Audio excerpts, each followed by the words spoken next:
more agendas. Jessica has some more agendas. If y'all need agenda, let her know and she'll get you one. If you need it. And while she's doing that, it's 5:15. So I call this meeting of the Mount Vernon Independent School District to order. Let the record show that a quorum of board members is present, that this meeting has been duly called, and that notice of this meeting has been posted in accordance with the Texas Open Meetings Act, Texas Government Code, Chapter 551. At this time, we need a motion to certify the agenda. I make that motion. Motion made by Scott Newsom. One more time. Seconded by Robert. Any, well, we don't have to have any discussion on that. All four? 7-0. Okay. Kyle, you want to lead us in a prayer? Yeah, will you pray with me? Kyle's going to pray for us. Lord, we just thank you for today. Lord, we just ask you be with us tonight and just let us make smart decisions for these kids, Lord. Lord, I just ask you put a shield around them and protect these kids, Lord, through the summer years and the summer. And thank you for everything you've done. In Jesus' name, amen. Amen. Let's do our pledges. And we're going to go this way. We know they're on the wrong side. I should have put them and swapped them, but I didn't look. Sorry. I pledge allegiance to the flag of the United States of America and to the republic for which it stands, one nation under God, indivisible, with liberty and justice for all. Honor the Texas flag. I pledge allegiance to thee, Texas, one state under God, one indivisible.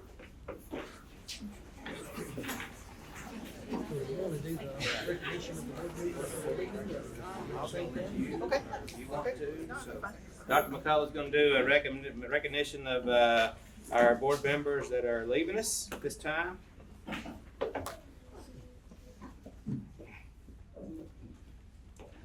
So at this time, we want to take the opportunity to recognize two board members who have served faithfully to our staff and our students in our school district for the last 6 years. And they are departing our board, and we just want to say a big word of thanks for their time and their effort and the hard decisions they've had to make and their commitment to our district and especially to our students and our staff. So at this time, I want to ask Mr. Robert Taylor to come up. Put my glasses back on.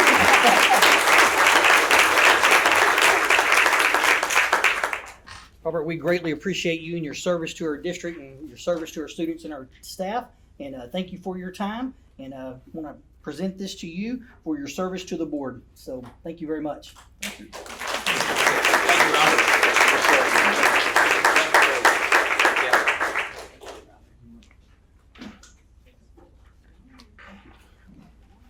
I gotta go over there. Yes. I would have given a hug. I'm saying, as we do with teachers, we'll give you the opportunity to say a word if you'd like to. Well, I will say it's been an honor and a real privilege to serve this school district and this community in this capacity for the past 6 years. Thank you very much. Thank you for your service.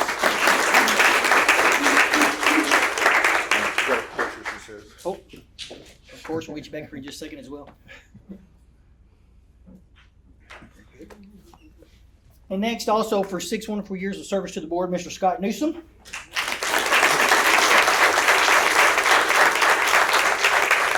Thank you so much. We greatly appreciate your service to our school, being on the board, and to our students and staff, and thank you for everything that you've done. And we wish you best of luck as county commissioner. Thank you very much. Yes, sir. You're good. Any words? Just want to thank the community for allowing me to serve y'all for the last 6 years. It's been my honor, and just look forward to great things to come in the future. Very good. Thank you. Thank you.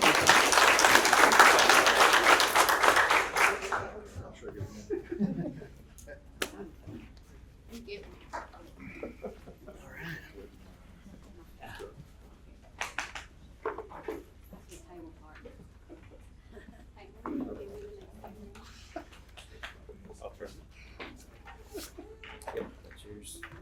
All right, so we're going to go to item 3, consider impossible action to approve and adopt and order canvassing the election results or returns for the May 4th, 2024 trustee election. Those results, do you have those results? I'm looking here. That's not it. Are Are the they, results in there? Hang on I just don't one think second. they are. Hang- Okay, Hang on just a we're second. gonna work on that. Hang on just 1 second. Alright, cameras and fire station. It's okay.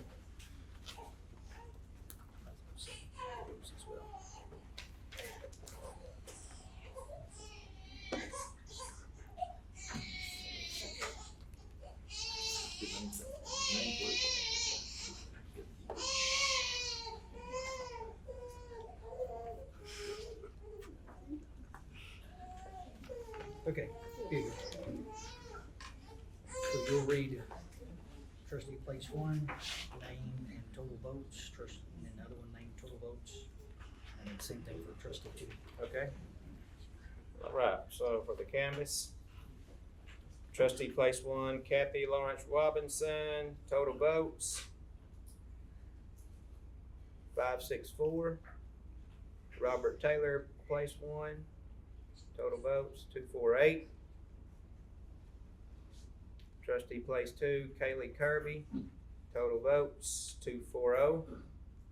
And Brad Floyd, trustee place two, total votes 571. So that is an action item That's an action item? Yep. Okay. So to approve the we need canvassing of the to- votes. Okay, so at this time, I make a motion that we approve the canvassing of the election returns for the May 4th, 2024 trustee election. Is there a second? Second. Second by Scott. All, any further, well, we don't have to have discussion on that either. All four? That is 7. Okay. And this time, we'll administer oath of office to duly elected board of trustees. Where we go? Thank you for your service. Yeah. So we have Miss Kathy and Mr. Brad.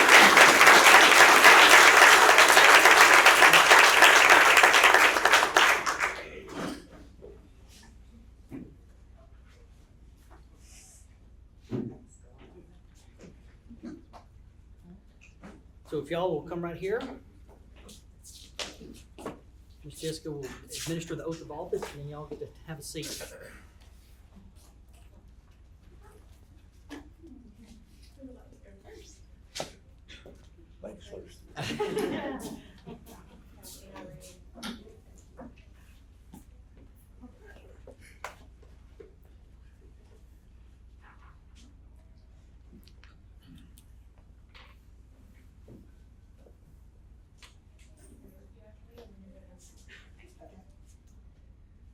I, I, Kathy Lawrence Wilson, Kathy Lawrence Robinson, do solemnly swear do solemnly swear that I have not directly or indirectly paid, that I have not directly or indirectly paid, offered, or promised to pay, or offered or promised to pay, contributed or promised to contribute any money or thing of value,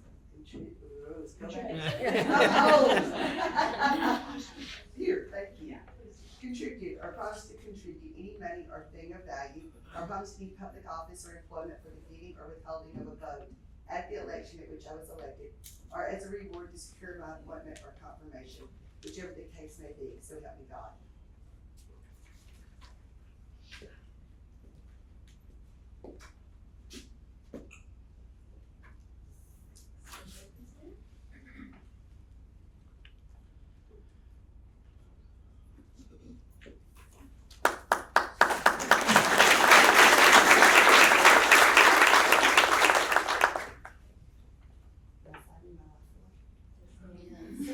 Yes, you are. And it's free.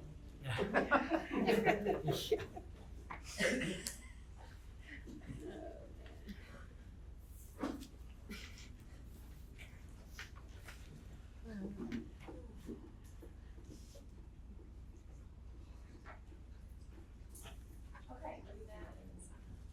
I, Kathy Lawrence Robinson, do solemnly swear that I will faithfully execute the duties of the office of school board trustee for the Mount Vernon School District of the state of Texas, and will to the best of my ability preserve, protect, and defend the Constitution and laws of the United States and of this state. So help me God.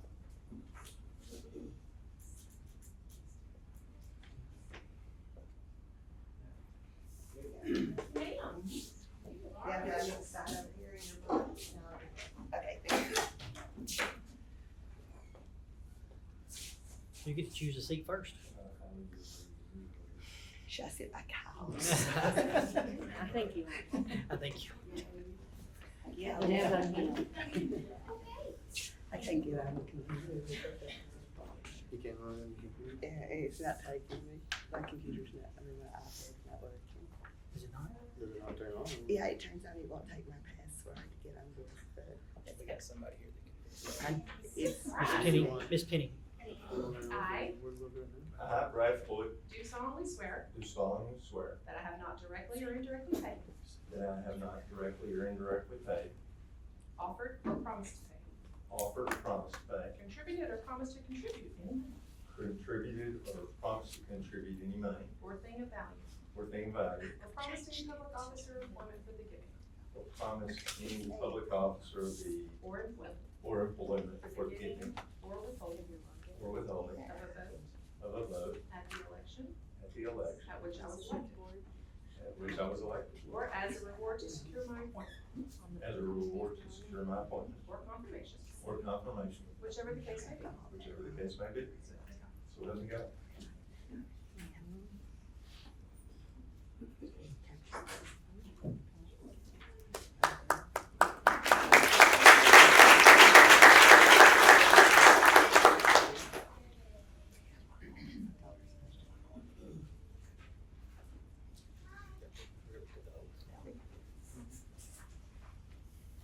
Okay, ready? I I, Brad Floyd, do solemnly swear do solemnly swear that I will faithfully execute that I will faithfully execute the duties of this office the duties of this office, of School Board of Trustee School Board Trustee for the Mount Vernon Independent School District for the Mount Vernon Independent School District of the state of Texas, of the state of Texas, and will do to the best of my ability and will do to the best of my ability preserve, preserve, protect, protect, and defend the Constitution and defend the Constitution and laws of the United States and laws of the United States and of this state. and of this state. So help me God.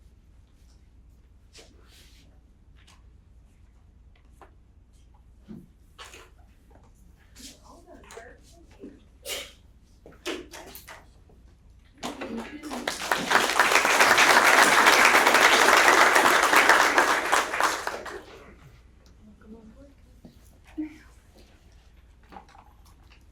So we've got like some recognitions here, and I know a lot of y'all have a lot of things to do and places to go, but we'll roll through them pretty fast. Student reorganization.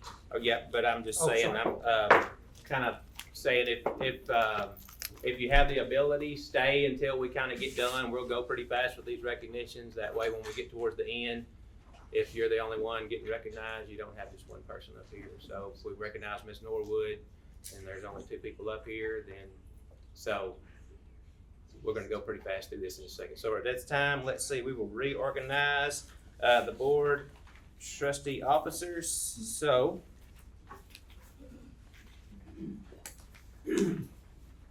So this time the board, item number 6, reorganization of the board officers.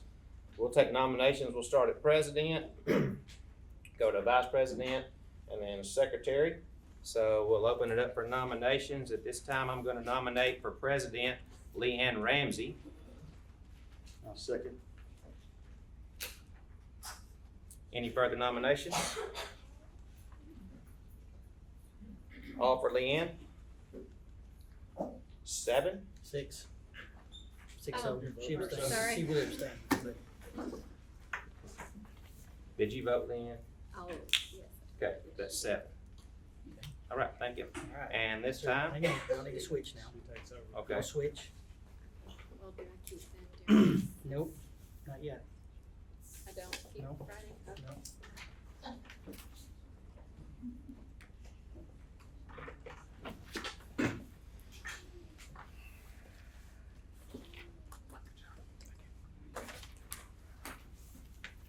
I'll show you some stuff.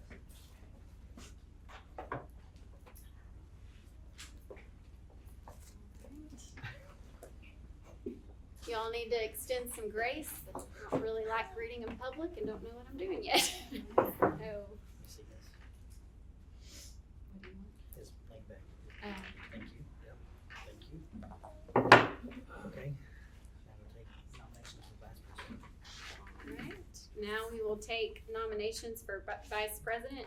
Do I have a motion for vice president? I nominate Linda Beard.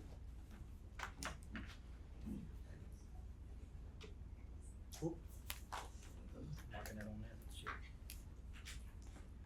Is there a second? I nominate Josh Jordan.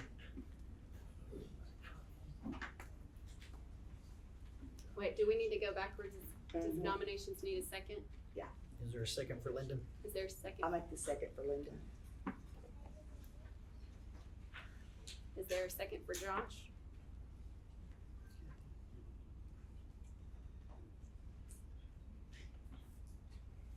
Alright, do we move on to, Motion dies for lack of Yeah. a second. Yep. If you didn't get a second.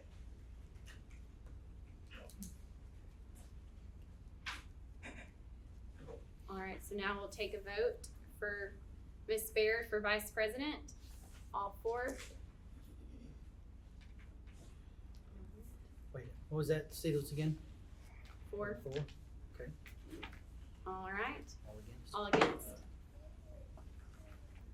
And I just wanna say, I am choosing to abstain from this. As president, I do feel like you have to be neutral and as closely as you work. I don't want it to appear that there was any bias for any candidate, so I am abstaining. So we have 0 against and 3 abstentions. Did y'all abstain? I'm for.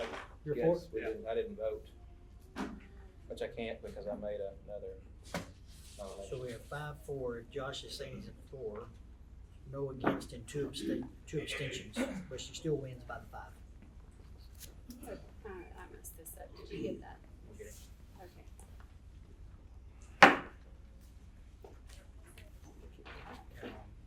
Okay. We'll get that correct.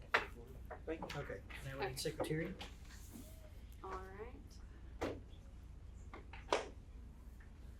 Alright, is there a nomination for the position of secretary? I'll nominate Josh.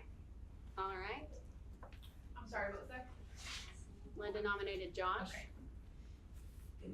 I'll second that. All in favor? Well, Oh, any more nominations, Any sorry. Any more nominations? Alright, Now you can vote. all in favor? Alright, 7-0.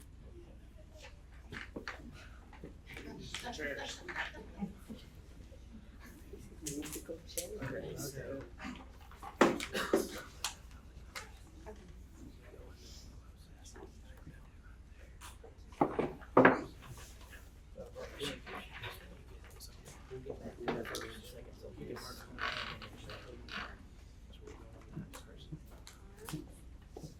So now we are going to move on to our special recognitions for the night. And first up, we have our donation for the Chromebooks presented by First National Bank of East Texas. Mr. Frazier is here, and so, Dr. McCullough, do you wanna? Nope, I'll just hand it over to Mr. Frazier. You have the. I have the students. Five names I've got on my list. Yes, sir. You want me to call them? Yes, sir, that would be better. All right, so we are grateful for our relationship with First National Bank of East Texas, especially Mr. Jason Frazier, the president. This is something that they do every year for our students that we are extremely grateful for. And so the 5 students that are receiving these tonight, if they are in attendance, please come down when I call your name. Mr. Max Simons, Peyton Bowers, Keegan Gregory, Guadalupe Leyva, and Natalie Finley.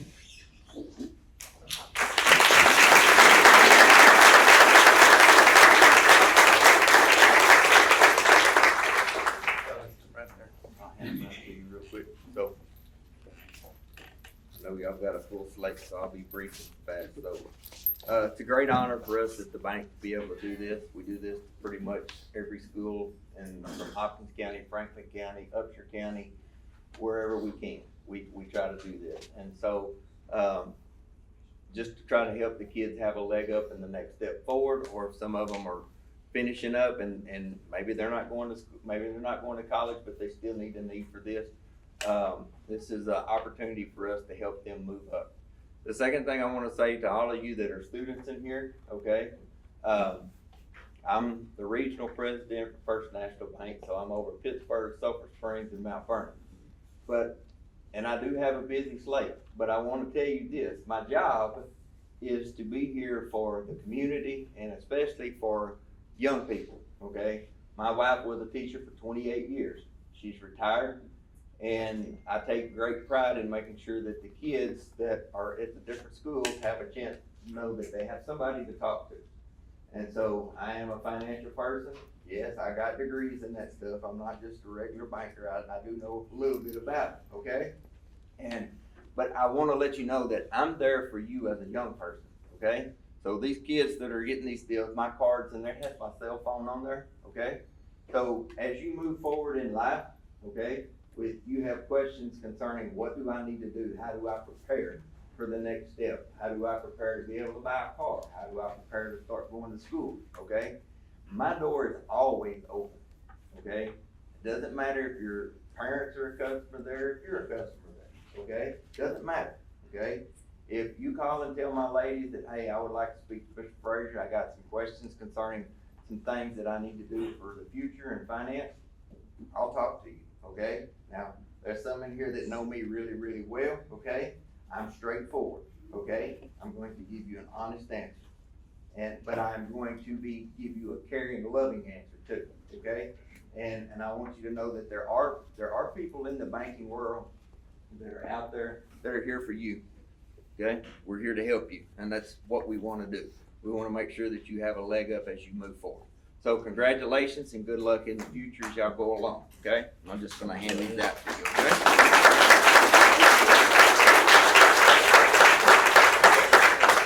Appreciate it. Now hang around, she's gonna want a picture real fast, okay? So, whoops, there's yours, Bo. There's yours. And everything is supposed to be in the box. If it's not in the box, you call me at the office and I'll take care of it, okay? So, can you take a picture for us, ma'am? Yes, I'm there. You ready? All right. Thank y'all, appreciate Frazier, it. thank you. Thank y'all very much. Y'all have a good meeting. I'm going to city council now. Have fun with that as well. Yeah, thanks. You bet. Thank you guys. Later. Appreciate it. Okay, y'all be good. Ms. Brown, CTE students. All right, now we're gonna recognize our CTE students. Ms. Brown is here to do that for us tonight.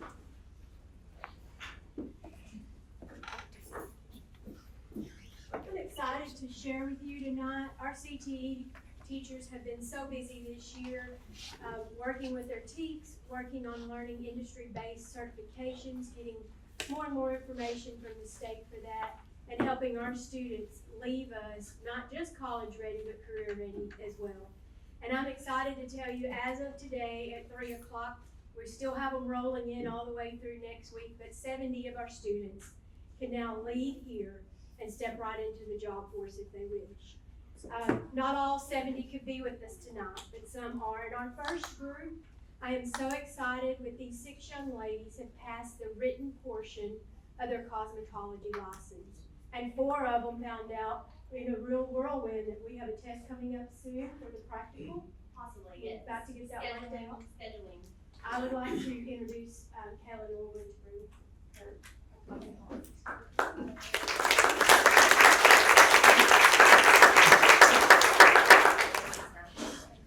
Alright, so I'm really shy in public speaking, but here we go.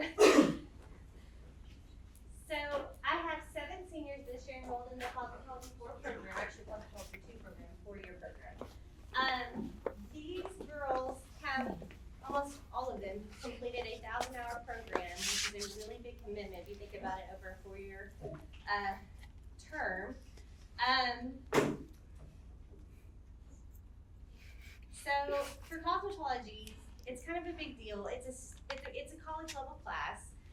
If you look at the Texas operator written portion of the exam, there's a 52% fail rate. Let that sink in. Fail rate, 52%. So of the students that have taken that test this year, we have a 100% pass rate for Mount Vernon. So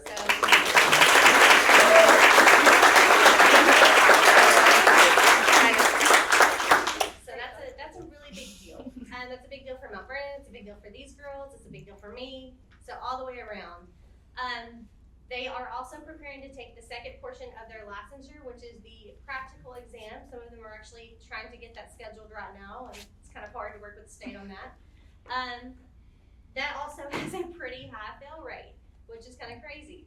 But I'm pretty confident in all these girls' skills. I think we'll end up all licensed this year, which is, I believe, maybe the first time in Mount Vernon history, for sure with that number. So that's a big step. We hope to keep growing the program and continuing in that positive progression. So we have tonight Aubrey Reeder, Maggie Lowry, Kaylin Haygood, Zoe Keene, Zoe Raxdale, and Ainsley Trantham. So if you'll give these girls a round of What? Oh my gosh, I'm so sorry. What is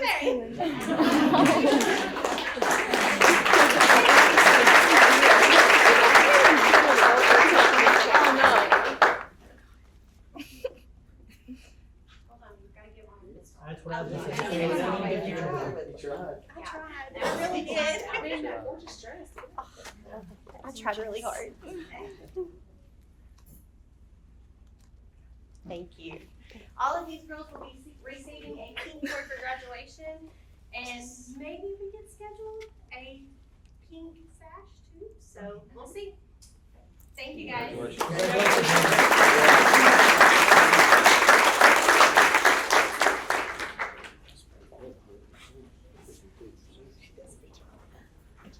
We have, I believe, one student here with us tonight who is going to be able to have his certification as a teacher's aide. He's worked really hard in the early learning and education pathway. And once you graduate, you can actually get that if you worked and earned enough hours, and he's 18, and going to be qualified to get that once graduation is complete. Sebastian Hamburg.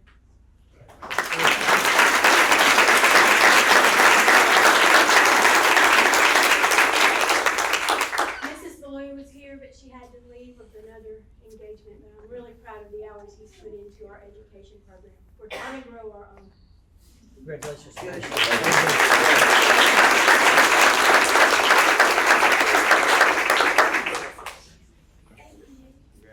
job, man.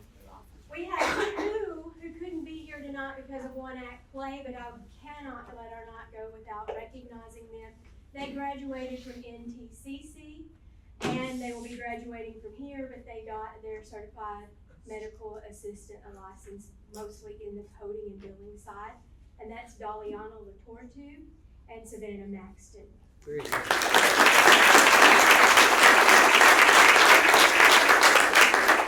I would also now like to call up those that are earned their certification in the various animal sciences, the vet med, the horse judging. If you were any of those, Natalie Finley, call you out. And anyone, I don't know how many others. I know Natalie has earned hers. Is Alex here tonight? Yes. Come on. Avery. Avery Burns, you earned. Come forward. Come forward. Who Sawyer? Sawyer, I know you got it. The certified vet. Miss Dixon couldn't be with us tonight, but these young people have worked really hard in the animal program of study and have earned numerous certifications, and some of them are getting ready for another level of the vet med certification. So congratulations.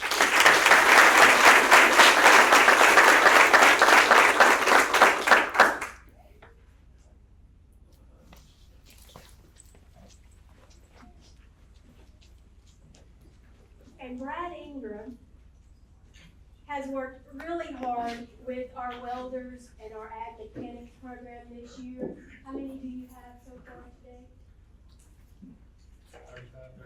35 or 36. They're not all here. Last Friday they were up to 26, and so he just keeps adding to our numbers that have earned the AWSD 9.1 certification. And they will all be certified and hold the card for 5 years and can continue that throughout their careers. And so I'm really excited because they will have that following the AWS with you and all of your amazing certified welders. And this is our biggest group, so I say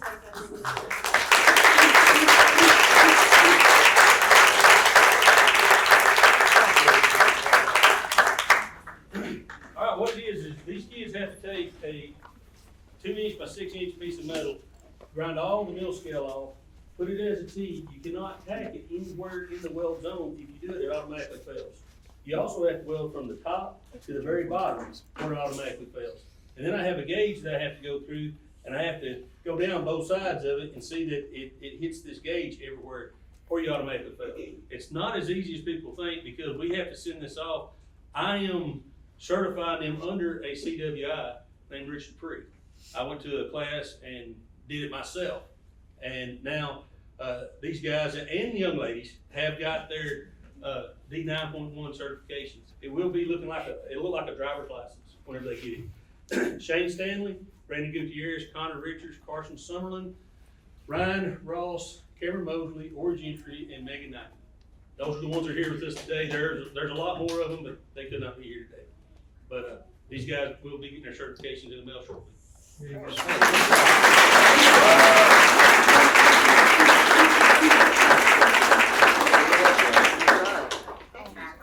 Now she told me I had to come up.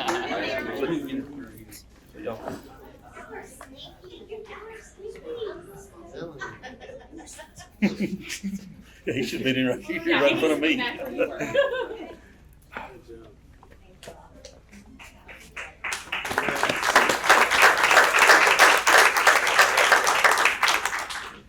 And I just want to thank you all for supporting our career programs. There's a lot of amazing things going on. That's where a lot of our hands-on learning is happening. So if you haven't been in any of those classes, come see what's happening. Thank you for your support. Thank you, Ms. Brown. All right, now I believe we have some student athletes in the room. Coach George? First. Coach George will do that.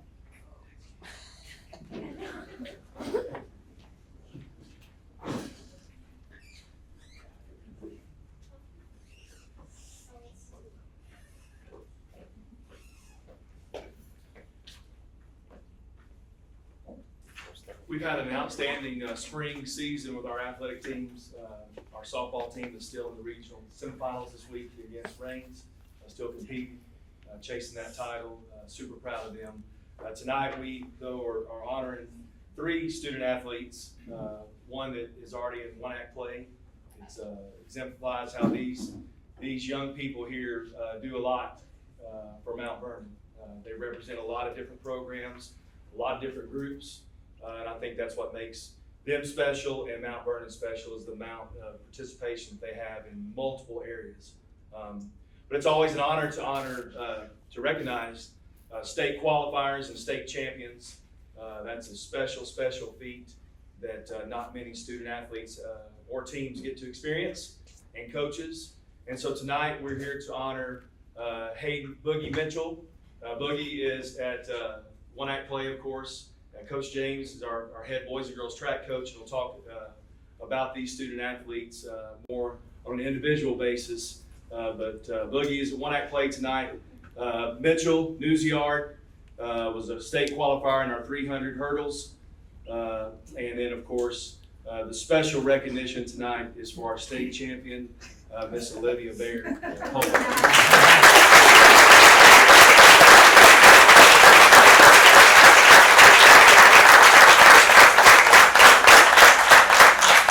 Olivia rushed over here from softball practice, and to be recognized and honored tonight. So super proud of our coaching staff. There's a lot of work that goes behind this from the adult standpoint, but we have special kids, special athletes, and we just like to be a small little part of their success. So they make us look a lot better. Coach Ladd has been a part of these young kids' lives for a long time, and is here tonight also along with Coach James to help honor and recognize them. So without further ado, I'll let Coach James kind of talk more extensively on Mitchell, Boogie, and Olivia.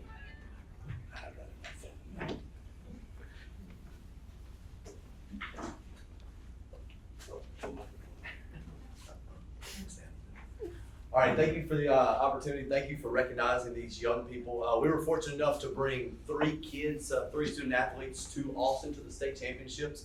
I'll say, even if it doesn't really interest you, if you've never seen the state championships, It's something that's pretty cool. The stadium at Texas, at the University of Texas, fills up, and there's 4,000 or 5,000 people there at any given time. This year, just kind of recap a little bit. I had to go back and look at these numbers. I didn't know them off the top of my head either. We were fortunate enough to bring 10 girls qualified for the area track meet. 7 of those qualified for the regional track meet. That was in White House, and then obviously we had 1 qualify for state, and she won the state championship. Along the way, we had 3 teams. I guess 1 was a relay team. 3 school records were broken. Olivia almost broke the state record at the state track meet. It was surreal. I'm going to tell that story in just a second. I promise I'll keep it brief. Boys, we had 7 area qualifiers, 5 regional qualifiers, and 2 state qualifiers, Mitchell and Boogie. And we broke 2 school records. Mitchell actually broke the 300 hurdle record, the school 300 hurdle record at the state championship. It was pretty cool. It was very fortunate for as coaches to be around these young student athletes this year. It's kind of one of those sports. It's very monotonous, I guess you can say, because you run in a circle and you run as fast as you can, and you only do it one time. But it was really cool to see when Olivia broke the state record when Olivia won the state championship in Austin. She went up to her next height at 12.6 and she hit it, which was her personal best. From then on, she kind of goes all out for the state record, which was 13 feet 1 inch. If you've never seen 13 feet 1 inch on a pole in the middle of the year, it is way up there, right? So we're all sitting there and kind of at a moment, like everybody's got their phones out, and this is really cool. When something like that happens, they'll stop all the events and the announcer will come on the intercom and they announce that such and such from Mount Vernon is attempting a state record. Well, usually at that point in time, most people will turn and watch. Well, at this point in time, we're the only people going, and everybody in the stadium turned and watched her jump. It was really, really cool. It was something that still think about it, sends chills down my spine to think about, because everybody, 4,000 people were watching her go for it, and it was like right there. Like I'm talking, the bar jumped and everybody kind of froze before it fell. It was really a surreal moment. She's already promised that it's coming home to Mount Vernon next year.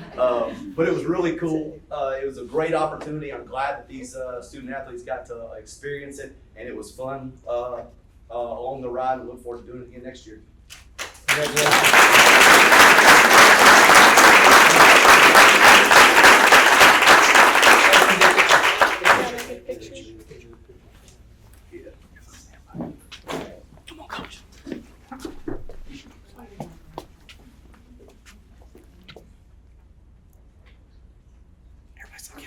Congratulations. Oh, that was just congratulations. Congratulations.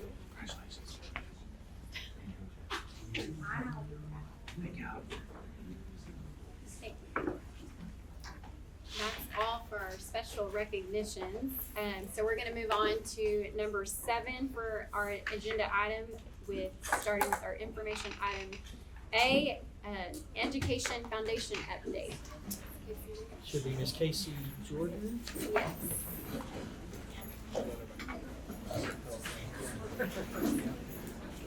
She's here, right?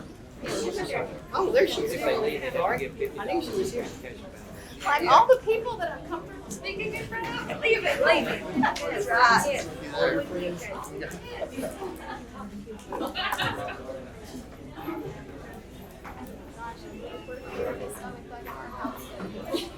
Oh, I think I brought this one.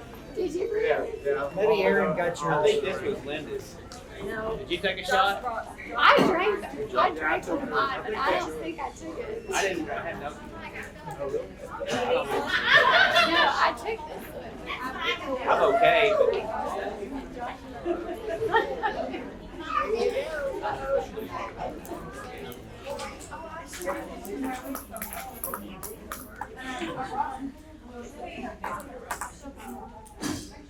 I guess I should take this personally. It put it out the room, so I'm a whole lot less nervous. Thank you for allowing need a few minutes to talk about the Education Foundation. It was created to help fund those resources for our Mount Vernon teachers and students that are not normally funded under the operating budget of the normal funding.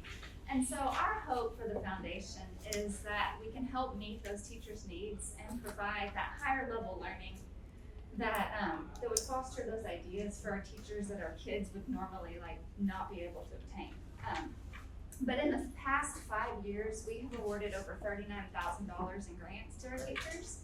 And those grants are through an application process. Those applications are reviewed by a grant committee, and then the committee can either partially fund, completely fund, or decide that application doesn't meet the criteria. But usually we kind of try to work with the teachers and help them get what they need. The grants, this is the fun part, the grants that we have funded are like Google Exploration goggles, robotic kits, life skills curriculum. When Jenna was here, she asked for a body for anatomy. We have done 3D printers, flexible seating, so for libraries and inside elementary classrooms. We funded an interactive panel for the entire high school math program, a sensory room, rocket launchers, a drone. I think we've funded about 33 grants in total. I tried to calculate the amount of kids that we've helped. However, so the kids in the library are the same kids that are in the math classroom and the same kids that were in Miss Barnes' 8th grade class 2 years ago, so they start to double and triple. But our hope is that we can enrich teaching and inspire learning and enhance those opportunities for every kid. And so hopefully at some point we will have touched every kid classroom on campus. But we are completely funded through donations. We've had several different levels of donors over the years. We started with a founder's drive to get started, and that helped us fund our first initial grants. We've received memorial donations in recognition of loved ones. Our teachers support us through the payroll deduction program. And we are just starting a new fundraiser. We're going to sell bricks to create a sidewalk. We thought that would be a permanent way to recognize our families and friends. Students past and present, we'll work with Dr. McCullough and the new construction crew and hopefully to get the bricks to kind of match the new exterior of the school. All of our grant application and information, I feel like, are on our website, as well as the Big Brick fundraiser and the links, and there's some photos of us giving our kids and teachers their grants. But that website is mvisdeducationfoundation.org if you're interested. That's all I got. Very good. Thank you so much. Thank you.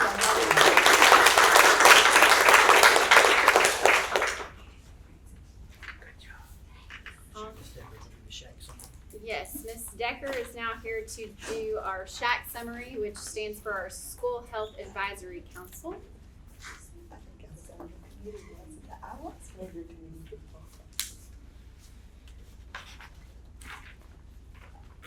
I'm the SHAC advisor, which is the School Health Advisory Council. I'm just gonna go over a few of the activities that we did this year. In October, we had a flu shot clinic for staff and students, and there were about 84 participants. There was Red Ribbon Week, and it's the largest drug prevention awareness program. And each campus participated in various activities to raise awareness about substance abuse. CPR was provided to students in the child development class. The district began utilizing the services from Texas Child Health Access through telemedicine, and it's called T-Chat. It's a free service that provides counseling to students, and they can get up to 5 visits. And that's been utilized this year and seems to be working well. We put in place unassigned Narcan and epinephrine for treatment of opioid overdose and severe life-threatening allergic reactions or anaphylactic reactions. Thankfully, we haven't had to use that on anyone. So in November, we had the Brandon Gone Foundation, and they're who we play for. It's one of the largest heart screening nonprofit providers of EKGs in the nation. And there were about 25 people, students and employees that participated in that. and all of the EKG results came back normal. In elementary, they had the fantastic teeth fan club, and this is provided by the Masons, and they provide dental hygiene kits and a little program for all first graders. Elementary participated in the turkey trot in November, and Play It Safe, a program about child abuse awareness and prevention, was provided by the Northeast Texas Child Advocacy Center for students in 5th through 8th grade. In December, Christus St. Michael's Mobile Asthma Unit was on campus, and they provided free asthma screenings. And this is a grant-funded program, and the school gets grant money based on the number of students that participate. In January, we started or teamed up with Lighten Up East Texas, and this is a free weight loss challenge. And if you lose 5% of your weight, you get your name in the pot for every 5% that you lose, and for a chance to win $5,000. So that drawing is May 16th. So hopefully we had a few that qualified for that. We also did a local Biggest Loser program, and we had 10 people that participated in that. I'll go ahead and tell you, layouts for that were the first week in May, and for the Biggest Loser, we had first place winner was Michelle Cupid, and I think she lost 11% of her body weight. And then second place was Melody Pope, she lost 8.77%, and then Julia Drennan was third place with 6.69%. So they worked hard for that. In February, we had elementary participated in the Kids American Heart Association Kids Heart Challenge, and they raised $13,950. The top fundraiser was this second grader, Evalie Breeden, and she raised $759. We had a SHAC meeting here, and Lauren Reeves with the Department of Health presented drug trends and informative program about fentanyl and Narcan and other drugs. Aurora Health was back, and they provided more immunizations, and there were about 50 participants in that. In March, UT Health was here to do mobile mammograms, and I think 15 ladies participated in that. We had 2 SHAC meetings where we did CPR, family and friends CPR, and there were, together between those 2 classes, 28 people in attendance. In April, Aurora Health was back for another shot clinic, and 23 people participated in that. There was a SHAC meeting with Ounce of Prevention, and that's with Dangerfield and Paul Hewitt, Hugh Springs, and Chapel Hill. And they had the topics of child abuse, domestic violence, and child advocacy. There was another CPR training provided by myself and Ms. Bays and Terry Epps. And Terry also went through the instructor program to get her CPR instructor card. So we're glad about that. In May, Aurora Health was back, had another immunization clinic, and I've already told you about the Lighten Up East Texas and Biggest Loser programs. We had a puberty program for 5th grade, Always Changing and Growing Up, and some more CPR, and that is required for seniors to graduate, so it has to be on their transcript to graduate. Elementary had their field day, and we started the triennial assessment of the district's wellness policy. That should be completed sometime this month. And I'm here tonight just giving you a summary of our SHAC activities for the year. Also, recommendations for the upcoming year. We'll continue vaccination programs, cardiac screening, mobile mammograms. We'll continue to participate in the weight loss challenges, and for student programs, flu shots and immunization clinics, the fantastic teeth program, mobile asthma screenings, the growing up and always changing puberty program for fifth graders, and Quaver Health PE curriculum is still used or will still be used in elementary. We'll try to get the cardiac screenings back again for athletes and employees, and we'll continue with CPR training. And the shack budget request for next year is $2,880.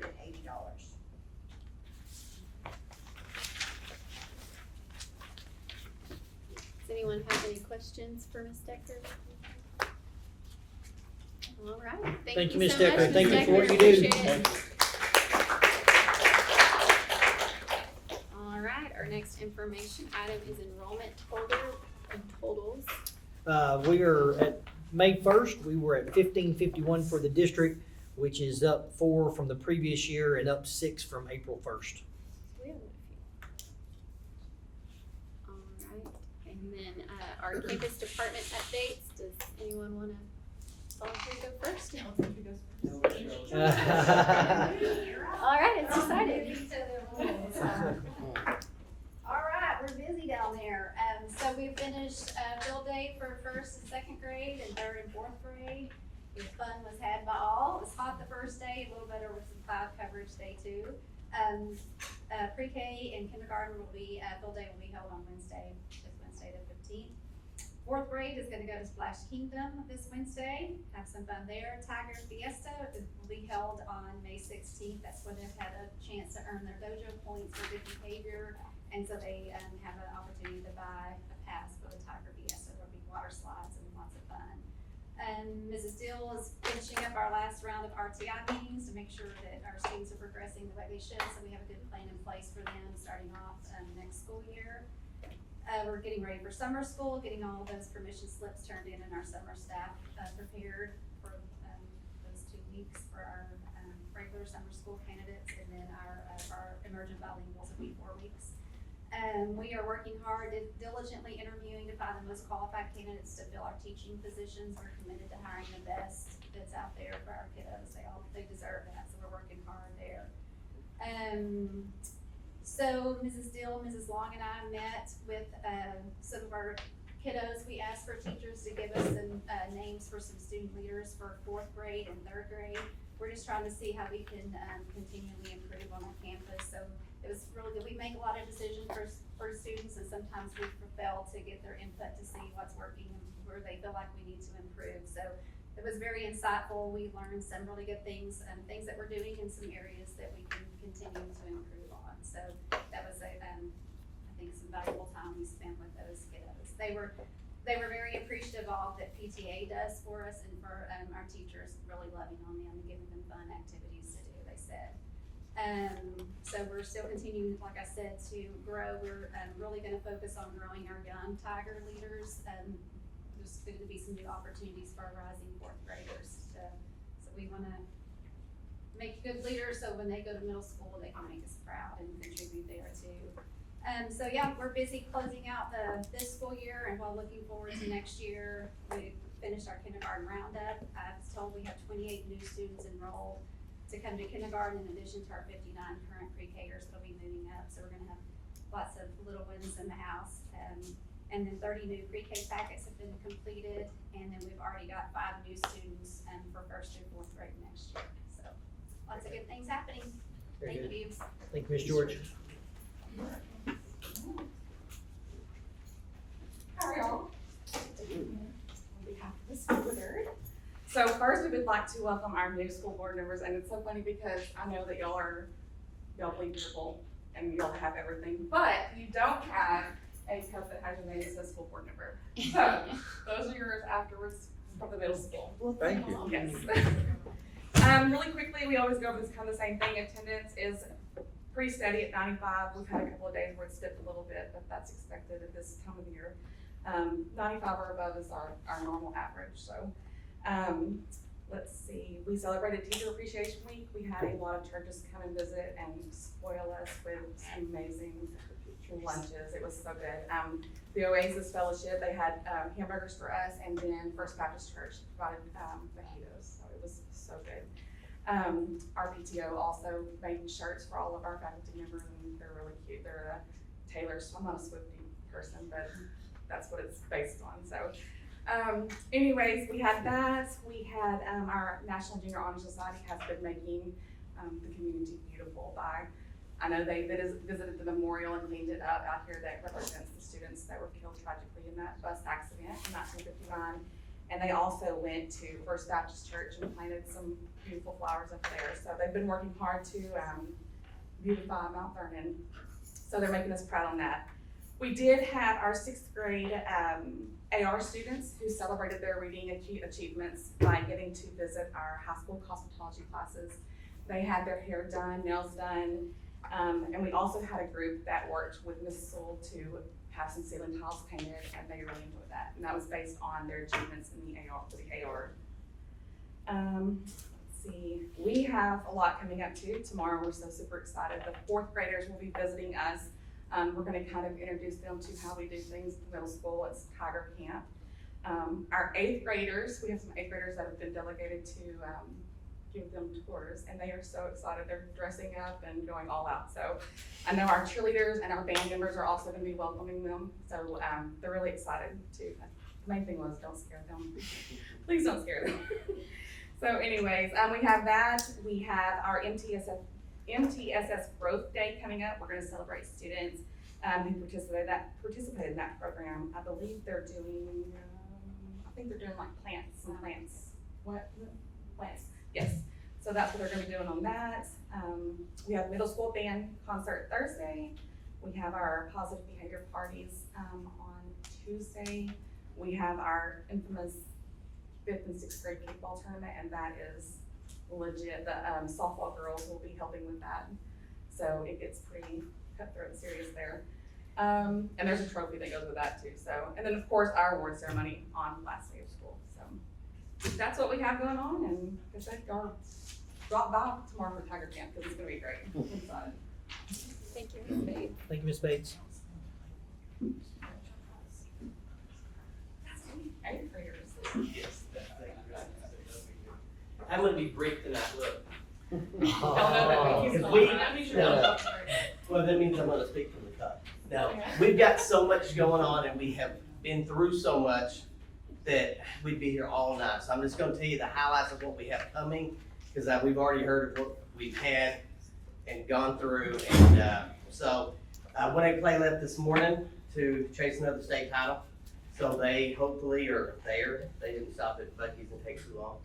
They compete Wednesday afternoon, 6-ish. Does anybody know for sure? 6:30. 6:30. So I feel like they'll go ahead and handle that and take care of business. Softball, as was mentioned earlier, still rolling the playoffs.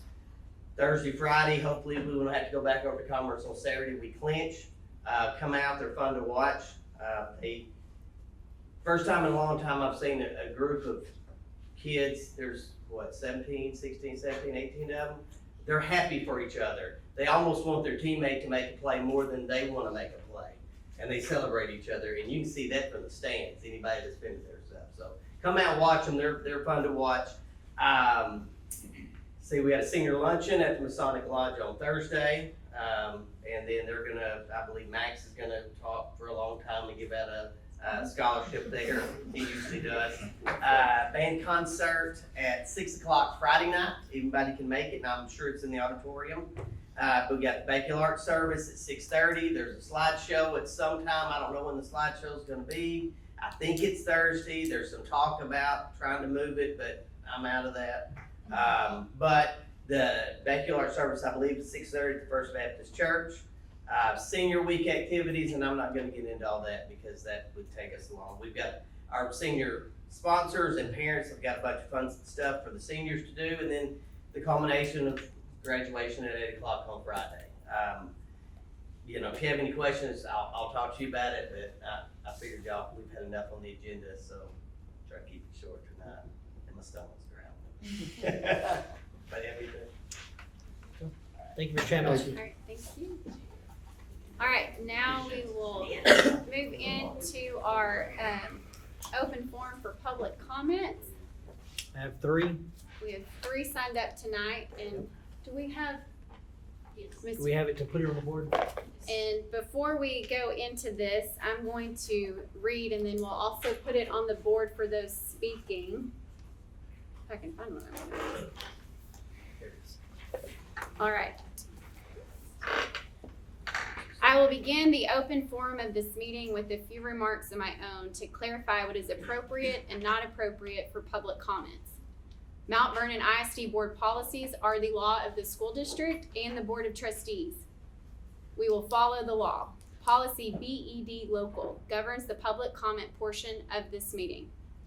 Audience participation is limited to the public comments portion of the meeting. At all other times, the audience shall not attempt to enter discussion, debate, or ask questions on matters being considered by the board. At regular meetings, the board permits public comments relating to the district, regardless of whether the topic is an agenda item. At special meetings, the board limits public comment to agenda items. Individuals who want to participate in public comments must sign up and indicate their topic of choice before the meeting begins. If you have not signed up already, then you will not be permitted to speak at tonight's meeting. Each speaker is limited to 5 minutes. If you require the assistance of a translator to the English language, then you will receive twice the amount of time if you're speaking on an agenda topic. Sorry, this is a mouthful. Let me take a breath. Board policy allows me to adjust the amount of time for public comments when necessary for effective board meeting management or to accommodate large numbers of individuals wishing to address the board. On agenda topics, each person is allowed to speak individually. Do not expect a debate with the board or individual trustees. Public comments cannot be used to discuss a specific complaint or grievance. For example, if a parent has a specific complaint regarding his student, a decision relating to his student, or against specific school personnel, then the complaint must go through the process in board policy FNG local. Employee complaints regarding their own work or other employees must go through the process in board policy DGBA local. These topics cannot be discussed in the public comment forum of a board meeting. Anyone who violates this policy will be given one warning. If the speaker violates this policy a second time, then the speaker's time will immediately end. Refusal to abide by this policy may result in the speaker's removal from the board meeting. Thank you in advance for following the policy at Mount Vernon ISD. Ms. Penny, can that be full screen? And what I just read is on there. And I think I have Mr. Godfrey up first. Do you have any questions on anything? Just read? Okay. And we'll get a timer set. Wait a minute. No, it's not 15. It was on 5.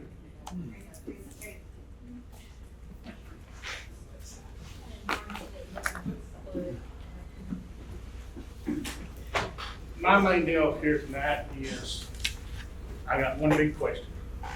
What is the protocol at Mount Vernon ISD for an active shooter on campus? Had a little incident the other night the other evening, last Monday, with my granddaughter. She walked out of the back of the gym. So boys, or kids, I'll put it that way, pulled up, jumped out of the back of the pickup with a ski mask on and a gun, and started firing at other students. They then proceeded to get back in the truck, go around beside her, shoot at her, and left. There was some phone calls made. I did not know about this until about 9:30 to 9:45 Monday night. My first reaction was, I wanted to make sure it was handled, and if it was safe for everybody to come back to school the next day. So I called the sheriff, and he said I hadn't heard nothing about it. So I think he made a couple of phone calls. He called me back. I talked to him. There had been a report made, and I was called at 7:30 the next morning by the sheriff, and he said, it has been handled. It has been turned over to the school for them to do their process. And I was fine with it. One thing that I will say that I heard from the sheriff, he said, I would rather be called a million times and not have anything to go wrong and be nothing, is to call once and find out somebody been shot and killed. So I would just like to know what the protocol is on an active shooter on campus of Mount Vernon. It's a great day to be a Tiger. I love Mount Vernon. I graduated Mount Vernon. Been here all my life. I appreciate what y'all do because I'm a commissioner in the county, so I know this is a big process. So I appreciate it. Thank you. Thank you. Thank you, Mr. Godfrey. Next up, we have Miss Destiny Barron.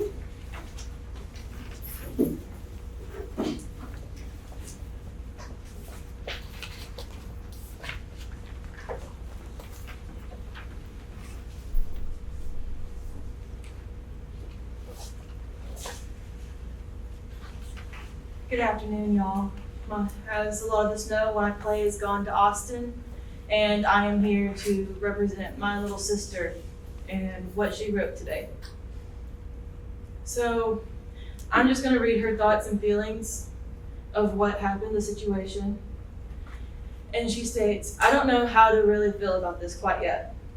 Sometimes I think I know what others want me to think of this situation, that it's just a little prank that happened to go too far, and I should be so relieved nothing happened to me and the other kids, which I am.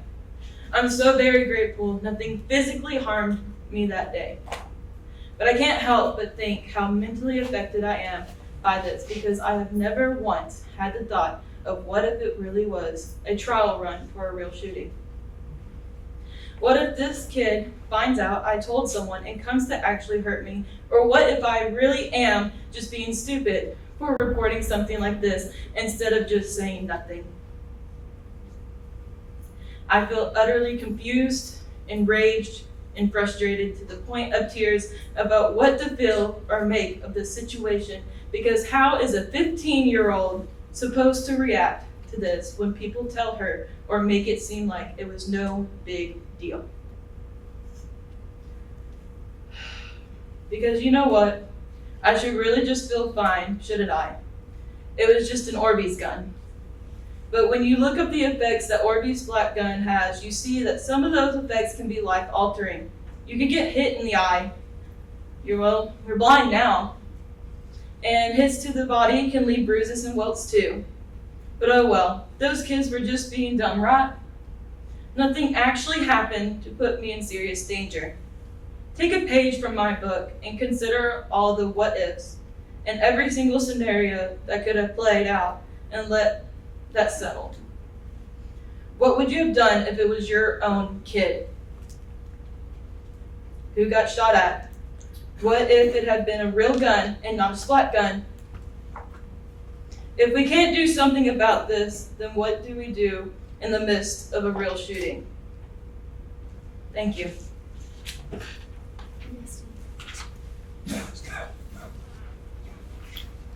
And then we have Miss Sue Godfrey.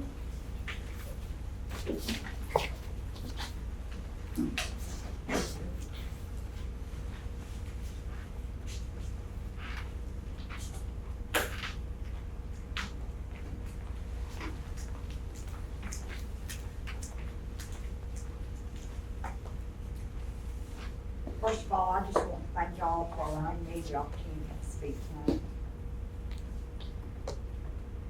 I just have a few brief remarks making reference to this incident. God's blessed me with many things in my life, but my two most precious gifts that He's blessed me with is my salvation, my children, my grandchildren, and my family.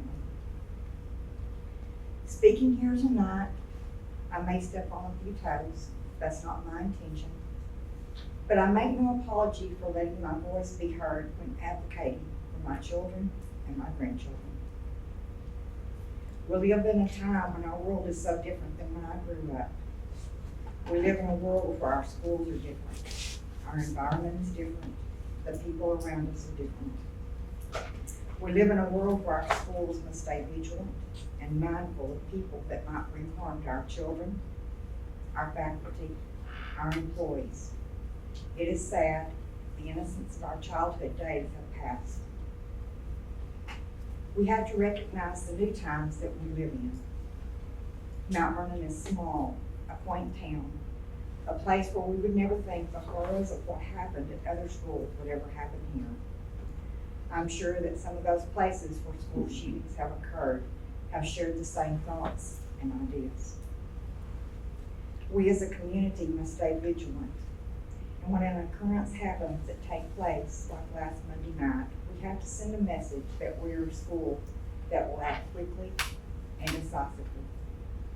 The time to wonder if this is a prank or the importance of that is not at that time. Unfortunately, when the call was made, we was responded with, I will look at the cameras, but they're not working properly right now, and I will follow up in the morning. We failed. We failed to send a message that our school will follow quick action. Yes, it was a prank, and I understand that kids play pranks. But that evening, we sent a message that we are a weak link. We invited someone that might want to do harm at some time, an open door when we didn't respond. We failed our kids. We failed the kids that did the prank. In the day and time that something should occur, we should always consider what could have happened at the end of the day. For these kids, it could have ended in a tragedy. If there had been a campus police in that gym and they had walked out, their first reaction is going to be one of protection. The outcome could have been devastating for those boys. I come before you to ask you as school board members and administration to make sure our kids are made aware of how life-changing a decision such as a prank can be. It could be deadly and one that will not be tolerated by our school. Educate them. Have speakers come to our school. But stress the importance that choosing to do a prank like that could have life-changing consequences for our kids. We never want the unspeakable to happen at Mount Vernon ISD. But in the instances there is an occurrence, the time for action is when it occurs and when it is reported. We use our resources we have available. Our campus police, 911, cameras, and we put our protocol into immediate action. I ask that you, our school board members, stress our administration as to the accountability and that protocols are followed, our resources are utilized. We cannot afford to send a message that we are an easy target. The safety of our school are only as good as the measures that we put in place to ensure them. We always want to be able to wake up the next morning and be able to say it is a good day and a great day to be a Tiger. Thank you. Thank you, Ms. Coxon.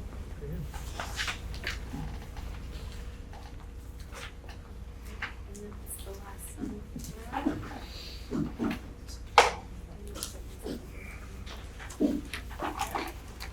All right, now we will move on to consider approval of the consent agenda. Do I have a motion to approve the consent agenda? Motion made by Kyle. Do you have a second? Seconded by Linda. All four. 7-0. And then moving on to item number 10, our action items. The first action item is to consider approval of the 2024-2025 certification of provision of instructional materials. Ms. White? Good evening, everyone. This is an annual certification requirement, so they change the name constantly. This is also known as the TEKS allotment certification. You've seen it as TEKS instructional materials allotment certification. They're now calling it certification provision of instructional materials survey. It's the same document. What this states is we are ensuring that we use our technology and instructional materials allotment that we receive from the state to comply with standards aligned instructional resources and materials for our students. And so this provision states everything that we have adopted for all core content areas for core instruction as well as supplemental instruction. And we upload this to TEA after your action item and president and secretary signatures. And then we have access then to our biennium state allotments for instructional materials.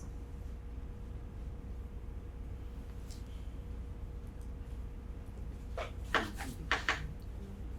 anyone have any questions from this slide? Thank you. All right, so we need a motion to approve the 2024-2025 certification of provision of instructional materials. Do I have a motion? Motion made. Motion made by Linda. Do I have a second? I'll second. All right. Kathy will second it, and all four. 7-0.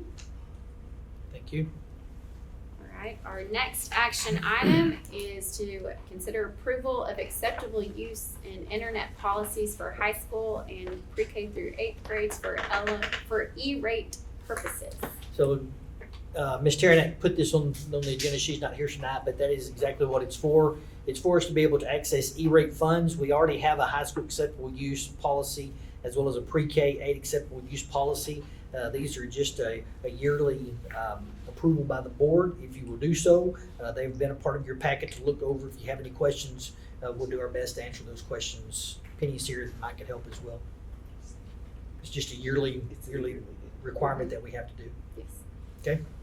All right. Can I have is there a motion to approve the acceptable use in internet policies for high school and PK through 8th grades E-rate purposes?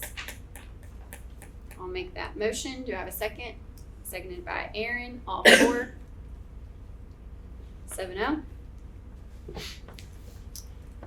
All right. Action item C, consider approval of delegating hiring authority to the superintendent for contractual personnel for the remaining month of May and the months of June and July 2024.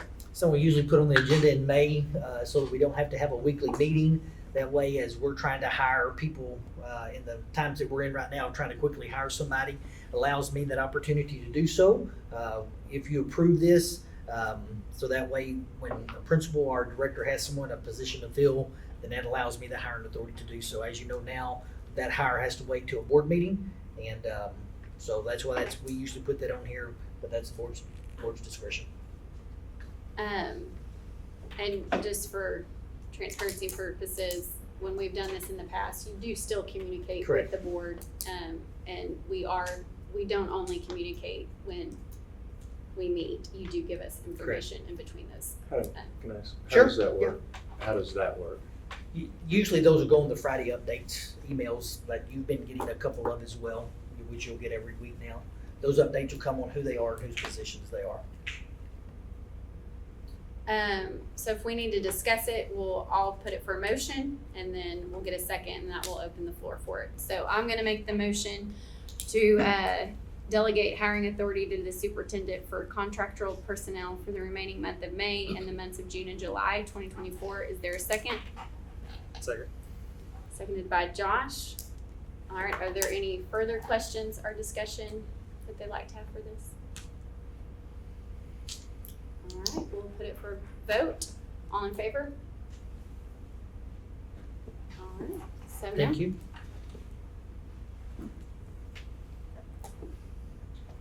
And then we're moving on to the consider approval of TIPS vendor for the purchase of new serving lines for elementary cafeteria. I believe you have a description of that in your board book.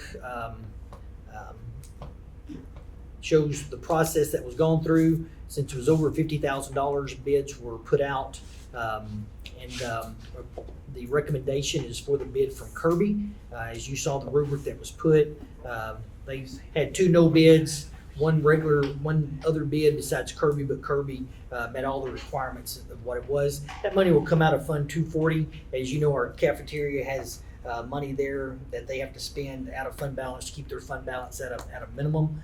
And so that is our recommendation to you for the serving equipment for the elementary cafeteria for the bid by Kirby.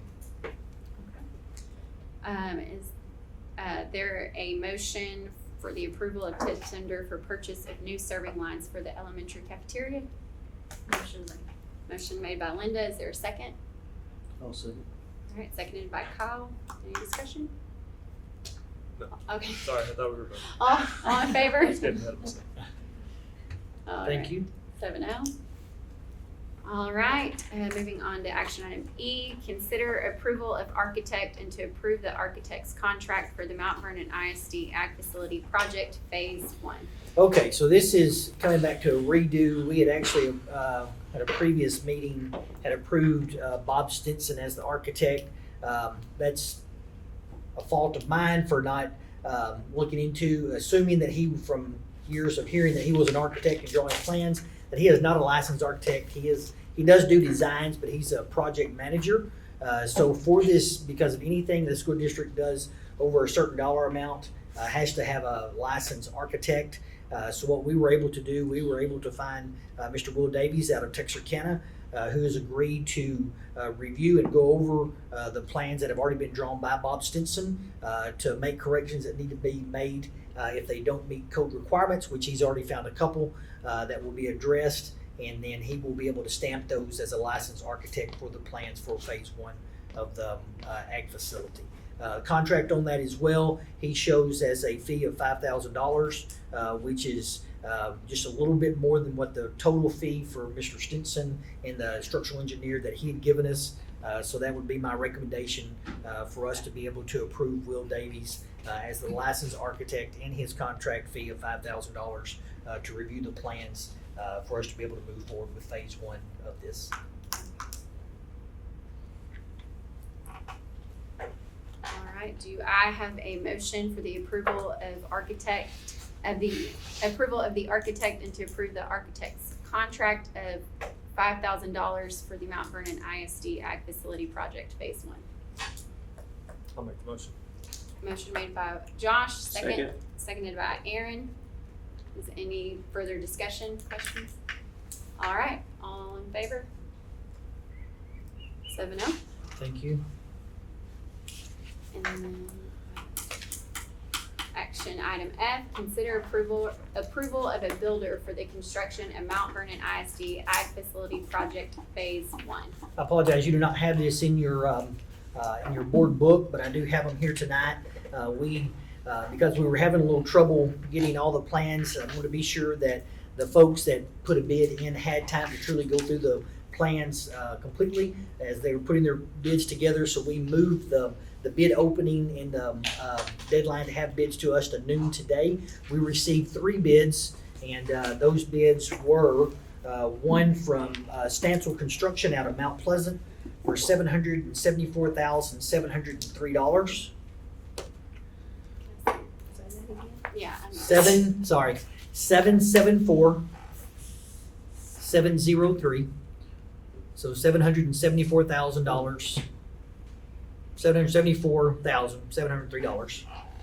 We received a bid from Bobby Smallwood Construction out of Paris for $879,712.60. So that's $879,712.60. And then our third bid was from Petty Wright Properties and Construction out of Reno, Texas. And their bid was for $910,000.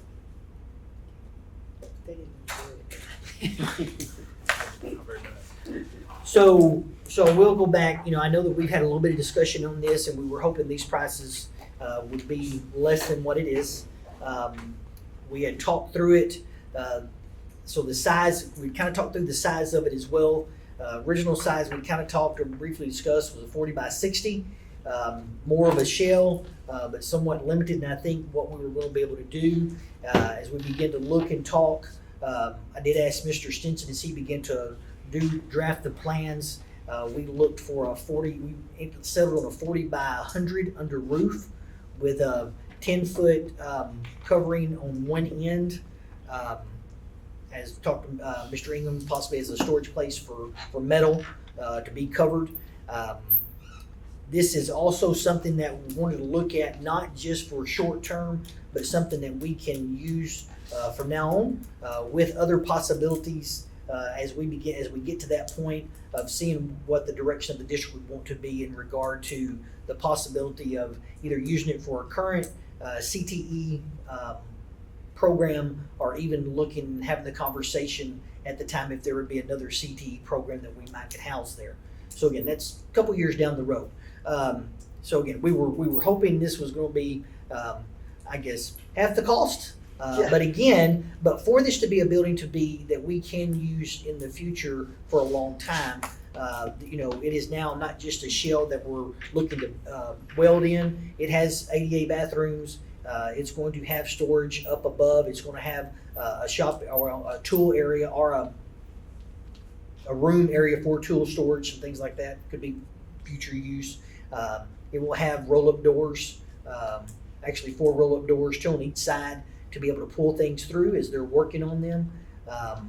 And location of what we're looking at is going to be right outside the current ag building, kind of to the side of the paint booth. It will take up a little bit of the senior parking lot, which parking is something we'll have to discuss as we move through with the bond program as well of what we look at. So what we have, time frame estimate is the work itself. They're saying anywhere from 90 to 120 days, but there is the possibility of about 10 to 12 weeks lead time on materials. So again, tried to work somewhat, quickly to try to get this information to be able to move forward for the summer. So we do have something for AgMech to have class and to work on their projects and things they're doing once the current ag facility is demoed. In conversation with Jackson Construction, that will be a little dependent upon the board's approval pending moving forward with this. So the timing would try to work about right. Even at this point, Jackson still believes it'll be end of September, October, by the time they're ready to do demo on the library and ag facility as well. I'll be glad to answer any other questions that I can about this. Okay, like after they're through and we're in our new facility, would we take that and revamp and make classrooms like for other CTE So classes? that would be the plan. So I don't know necessarily in regard to revamp would be a conversation at that time of what the need would be. But the building will be Correct. That building, Will be so utilized. AgMech would come back into the ag facility is going to be here. So again, that opens up to several opportunities again that would have not a plan that we've talked about, but that'll be a plan we're working on before that time. I mean, I think the opportunities could be anywhere from HVAC, plumbing, electrical opportunities. I think because of the roll-up doors and how that's going to be located, could even be the possibility of auto mech, construction. Could be that where we have a larger group of students who are ready to go into the animal science part, to where it could be animal science out there as well. There will be a floor drain in there. I mean, so it's been designed to have multiple purposes at that time when AgMech moves back into the other one. So yes, that's kind of the purpose of going to the size of what we did instead of just doing a 40 by 60 to sit there and look at it. So You said, what was the final dimension? 40 by 100. So if it's 40 by 90, it's under roof, right? The 10 is just a shed? I think it's 40 by 100 under roof with 10 foot with the shed. Okay. It's like my big horse barn. Yeah. I figured a 40 by 90 under roof, and that'd be 3,600 square feet. That's 200. The cheapest bid we have is $216 a square foot. Anybody built a house lately to know what it costs to build a house? That's $900 It's $910, that's $252 a square foot. That's on the 90, if it's actually 100, it's gonna be a little bit cheaper, but. So, but it's, there are some things that with this, one's gonna be, because of where it's located, where we're having to run plumbing, there will be a pump station that goes with that, that's part of the construction as well. But, it will be insulated, finished out again. It's not just gonna be a shell, it's gonna be built to be usable long-term and not just while the other construction piece is going on, so. I mean, if we shrink it, we're still gonna be paying the same price per square foot, which is, it seems like extremely expensive, but Yeah. I guess there's no getting around that. I mean, it was out for bid. Correct. So, I don't know how this operates, but we can't have a contractor and then have subs. That contractor himself would take care of the subs, not us. Right, but no one would, we can't do that. I mean, I know Stancils, Correct. they'll do a turnkey, right? Correct. Okay. But no local? Yeah, why wasn't there local? There were locals who were asked, they did not submit. Is it too big or something? Probably because from a school standpoint, there's two important things that they've got to be able to do. One is a performance bond, two different performance bonds and liability insurance that they've got to do. So again, the Walfords were presented an opportunity, Byron Maxton was presented an opportunity as well. Those two, actually, Jonathan Walford, Steve Walford, and Byron Maxton, all local, were presented the opportunity to bid. I think we give them a timeline, they're just trying to Yeah. get it by. Yeah. In that timeline may have moved a little bit, but that's another factor probably. I learned. So again, so along with the action item, it would be my recommendation that I'm making that with board approval that my recommendation is Stancil Construction with their bid of $774,703 as the contractor for phase 1 of the ag facility. What could this do if we delayed it going for more bonds due to the overall project? Because this is All right, kind of one ask of. that question again. So if we, let's say we're like, oh, well, let's see if we could get it cheaper somewhere, went out for more bids, what Okay. would that do to the overall delay of Proposition A? Because this is a big component, from my understanding, of getting students in a place. So what does that look like? It would do one of two things. One, it would either, if we would still have to come up with a place for AgMech to be able to weld.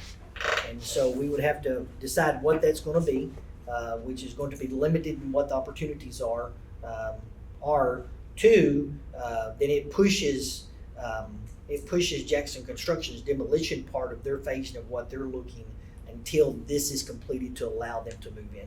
So it just pushes that timeline of what we're doing with Proposition A farther down the road. So, so was this money allotted, was it originally part of the bond?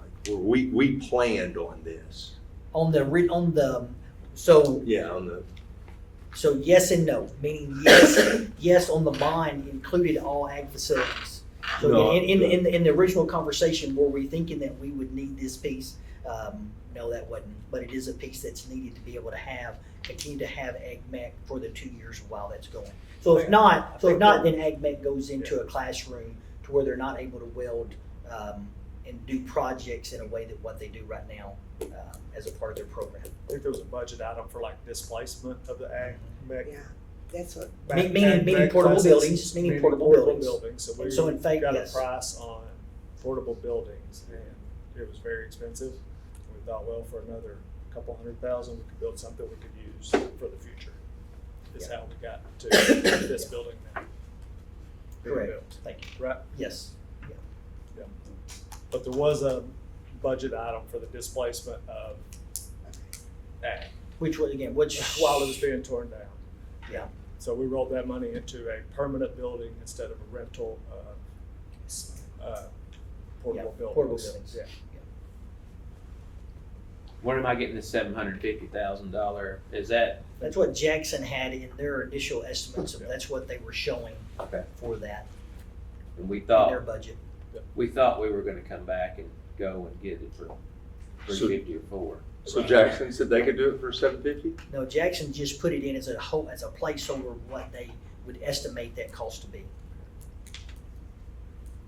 We were looking at a smaller building then too. I think that was the That was a original. Yeah. Yeah. And Jackson, if I'm speaking wrong, please tell me, were actually the ones to encourage us to look elsewhere for cost effectiveness. That if we And kept it timeliness. with, And timeliness, yeah. if we kept it within their scope, they didn't think we could get what we wanted. So they advised us to, And timeliness. We were able to get the plans done by Bob and get the architect and get it moving a little bit quicker than, I guess, dealing with our architects and Yeah, with going through that WRA process. and Yeah. Jackson both, yeah. To get it moving.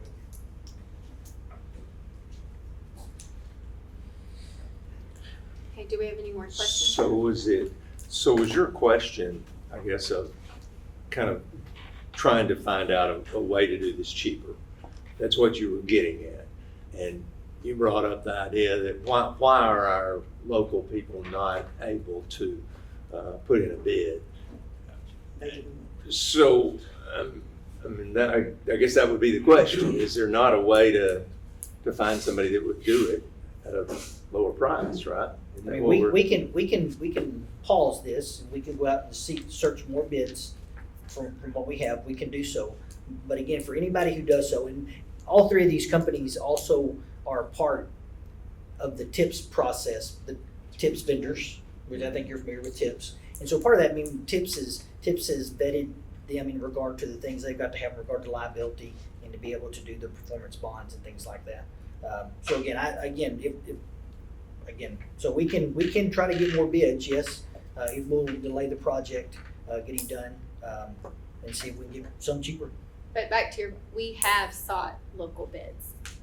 And there was a reason, and I understand now Yes. the concept of it. It goes to the TIPS process. Yes. I get that. I just.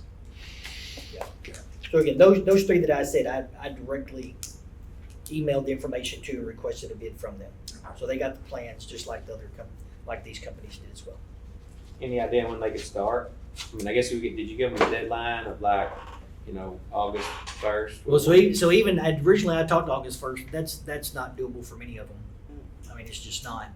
So what Stansel's put on theirs, the construction's estimated to be 120 calendar days from receipt of all necessary materials.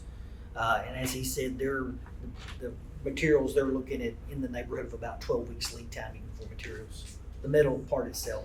As Stansel had shared, they were the only company that showed up to the bid opening today at noon as well. The others just sent their bids in. Stansel stayed for the opening.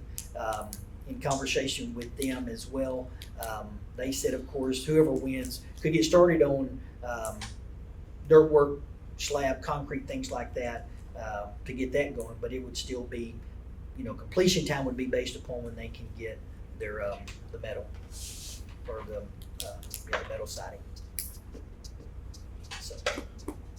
So if we put this off for a month, if we put this off to the June meeting, we went back out, we tried to get some more bids, and we saved some money, is that that is a possibility, I guess, but how far behind is it gonna put them? Like 30 days, I guess? Another month, yeah, Yeah. at least. Yeah. And what are the odds of us finding? I know that's a trick question, but. Stuff keeps going higher every day. Yeah. I mean, So is there any It benefit? literally Is there, I guess, benefit to here wait? would be my question, is there somebody local other than the three I just mentioned that received it and didn't bid? I mean, I don't know them all, so.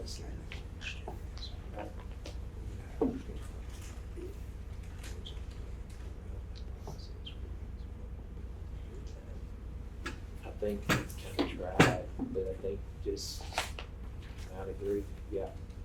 So where is it going? Is there a way that we can, how can do we have to go through TIPS? Is that just part of the process? Does it make it? I mean, so regardless if we go through TIPS or do local, We have to have there's like a certain certain amount of things, insurance, it's I no guess. different, yes. There's laws that we're gonna have to, any company we do business with for this is gonna have to follow, again. I guess their employees may have to be vetted or whatever. So hang on just a So second, give me we just a second, I'll sat, find out. last board meeting, y'all had, I don't know, 4 or 5 line items that y'all action items, and y'all voted on Bob Stinson and some other things to allow him to be basically the general contractor. What? Okay. I mean, No, Bob, I'm sorry, Bob, at that time, Bob was being voted on just to be the architect. Okay. That's all he's doing, yeah. Okay. Yeah. But then we found out he's not an architect. Right. He's just really good at drawing stuff and we'd like, you know. What we consider an architecture. Yeah. Okay. Okay, all right, so here's what, so school districts must require the contractor to execute to the school district a payment bond in the amount of the contract if the contract is in excess of $25,000. For projects more than $100,000, a performance bond is also required in the amount of the contract. The bonds must meet statutory requirements. So that's two things that, I mean, so anybody who's through tips have been vetted for that, they understand that and know that. That same information was sent to our local guys in the email asking for them if they were interested in bidding. They received all the plans with a timeline and where to send it and sealed bids with that same information, as well as a school district entering into a building or construction contract must require the contractor to certify in writing that the contractor provides working compensation insurance and certification of insurance limits. So those are the 3 things that were told to the local folks as well.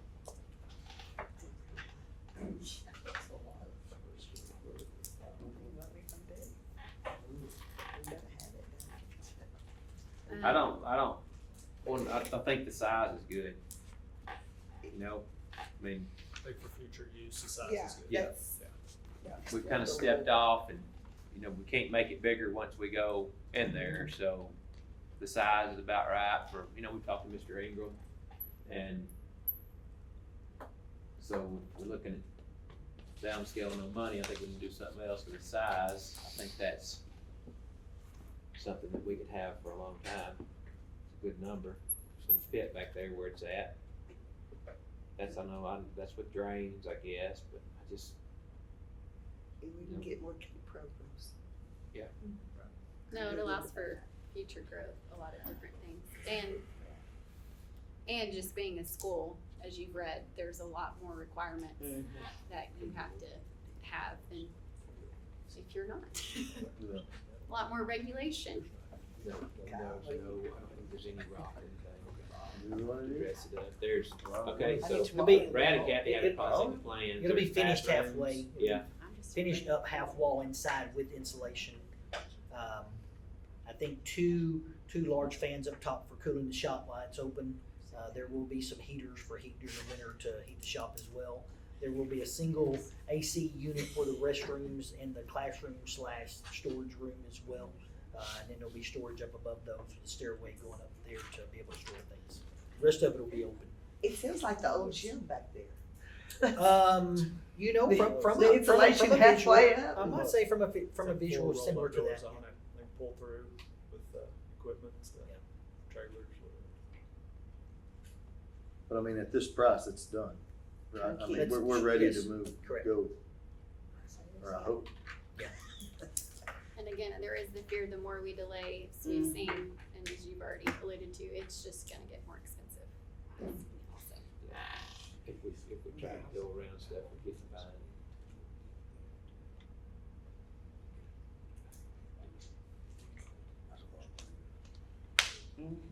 What did we on lot 750,000?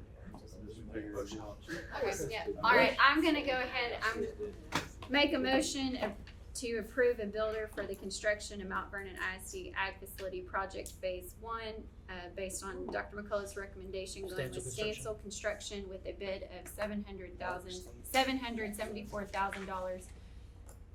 And sorry, I said that wrong. $774,703. I can't say it. Sorry. I'm struggling. 774,703. That's what we're going with. I'm like, why? You made the This is motion? why You made the I can't motion? make You made the I motion? made the motion. Do I have a second? I'll second it. Oh, Second jeez. that, Linda. Linda. Oh, Lord help us. Sorry, guys. It's gonna be fun. Any more discussion? Do we have any more discussion? Our questions before we take a vote? There's a good question of, you know, we don't know, but are we looking at probably having to use this thing for 2 years? If we get into it October, November, it's probably gonna be I 2 think so. years of strictly, we won't have anywhere else to do our We're, welding.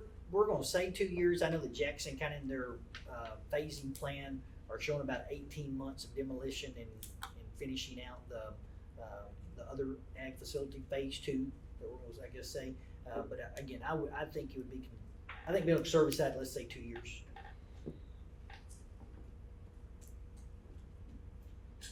For ag mech and then be used for something else after that. We had looked at maybe the paint booth, and it's really cool. We're gonna spend that much money. You're right. Right. If we're gonna spend that much money, make it where it's down the, you know, For sure. not just one and done. How does this affect the other facility? How does the Money. Will we have to utilizing of cut? $774,000? I mean, I assume we're pulling from the other facility. No, it comes out of the overall bond amount, but it won't change the size of that facility of what's been drawn and planned at this time. So it's gonna affect something. There'll be something that comes out. Probably administration, right? Well, but all of that's gonna be built, all of that'll be based upon the bids that come in on the rest of what Jackson Construction's going out for. But 750 of it was already part of it. They were showing that at the 75% mark, yes. Okay, so that 750 is already allotted under the, Yeah. yes. But under the again, budget but again, there's, yes. For the bond. But, yes, but there's still, but all the rest of the bids that come in are still gonna have to come in within the bond of what we have, correct? But it's not like we're trying to come up with that 700 and. This isn't just a. It's Out of just- our pocket. Yeah. We've already. That'll still be bond When money. you say it was Yes. at the 75%, the drawings, Correct, have we gotten to 100? yes, yes. So it wasn't involved in the 100? So, So it got dissipated through the rest of the stuff. correct. So it's, what you're saying is not right. So where we are now is, now we're at, all of that was preliminary estimates of what Jackson was going with. Now we're sitting here getting real bids. But there's no, and so we took that out. We took Correct. that 750 out, and now it's over here. Correct. And all that 750,000 went somewhere else.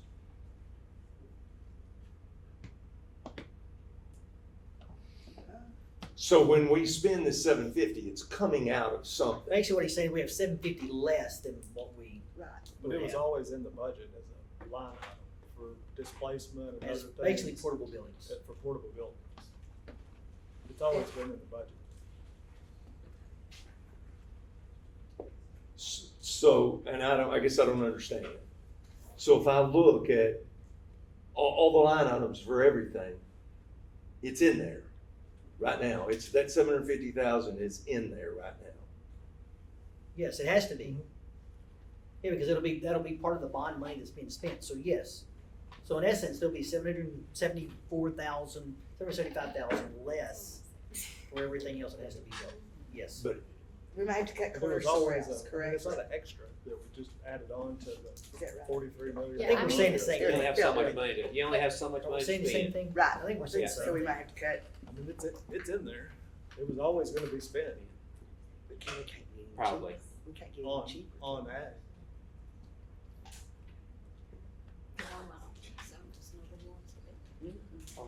I mean, I know, but so, I I'm mean, gonna say everybody in here'd be all for it if somebody had bid, but man, there's a lot of difference in 770 and 900. That, they didn't so, want to. but still, that's a lot of money per square foot, but a sheet of plywood right now that's rough on both sides is $50. It's not gonna get cheaper. Which I don't think that's to your question really, it's to where the money is coming from and where it ends up in the end, but Josh had a good point there of, we're trying to figure out what we're gonna do with students, so they, your people, Jackson Construction, I think from what I understand, that's their business, they know how to place students, but instead of doing portable buildings to put them somewhere, and I can't remember, that was $600,000. Yeah, It was it was $600,000 for what they were looking at for portable buildings. And that was in the original, right? Well, also So too, in lieu we're, of doing that, we decided to build a building. That we could use. Which is long-term. Right. Yeah. I mean, So it's gonna cost what, no a ground. hundred? But if- $174,000. Yep. Yeah. $175,000. We get a building that we could use. For years. but if we Is this something we decide, can look at? Which, the drawings, the line Absolutely. Yeah. items? Okay. Yeah. How do I get that? I'll get those to you. but two, if we don't go this route, we are going to have to move very quickly to find an alternative route and not continue to delay for time purposes and, as we already said, costs. So, so that's also the concern, cause, I don't see an We don't have another alternative. choice. Nobody else did. so, okay, so we've had a motion, we've had a second, so we're gonna go ahead and put it to a vote. All in favor, raise your hand. Against, no, 7-0. Thank you. Hard, wasn't it? All Lot of money. right. First meeting, we spent almost $1 million. There you go. Are we I done? went and got my blood pressure medicine filled. That was smart. Move. All right, it is now 7:06, and we will convene into closed session for personnel matters pursuant to Texas Government Code Section 551.074. Session at 9:44 in the PM. Taken after Mr. Sanders there. And if you'll update us, I think the next is the personnel Yes. report. I'd like to make a recommendation for the following professional contracts to be approved. Joe Sawyer, J.P. Mosley, Hunter Grimes, Jordan Stanford, and Katie Bell. Kyle Yeah, I'll makes, make the motion. Kyle makes motion. Do we have a second? Second. Linda seconds. All in favor? 7-0. Thank you very much. And then, we have some resignations to Yes, to acknowledge, these are Jamie Doan, Bryce Monson, Shelley Walker, Alyssa Sparks, Sue Williams, and Crystal Woodard. All right. Let's just acknowledge those. And I don't know what do I need to say to Now we're. adjourn this For meeting? the reason we adjourn this meeting. Adjourn, yeah. All right, meeting is adjourned at 9:45. 9:45. Thank you all very much. If you're in a